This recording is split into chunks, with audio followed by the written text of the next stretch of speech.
एक गरीब आदमी था, इब्राहिम। इसके पास सिर्फ 100 रुपए बच्चे थे।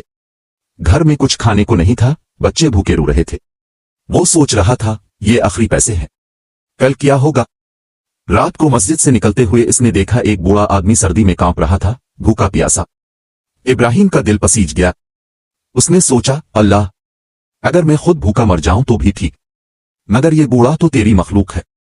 उसने वो आखिरी 100 रुपए बूढ़े के हाथ में रख दिए और कहा, चाचा, ये ले लो, अल्लाह तुम्हें बेहतर देगा।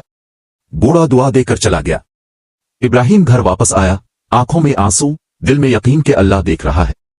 अगले दिन सुबह उसका पुराना दोस्त फोन करता है, इब्राहिम भाई, मेरे ऑफिस में एक नौकरी खाली है, तनख्वाह अच्छी है, तुम फौरन आ जाओ, बस तुम्हारे जैसा ईमानदार बंदा चाहिए।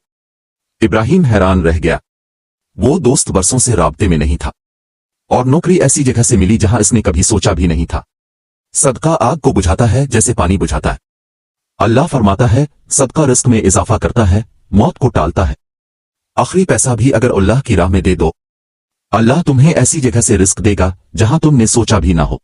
अगर ये कहानी आपको पसंद आए है तो लाइक करें और चैनल को सब्सक्राइब करें ताकि मजीद कहानियाँ देख सकें। शुक्रिया।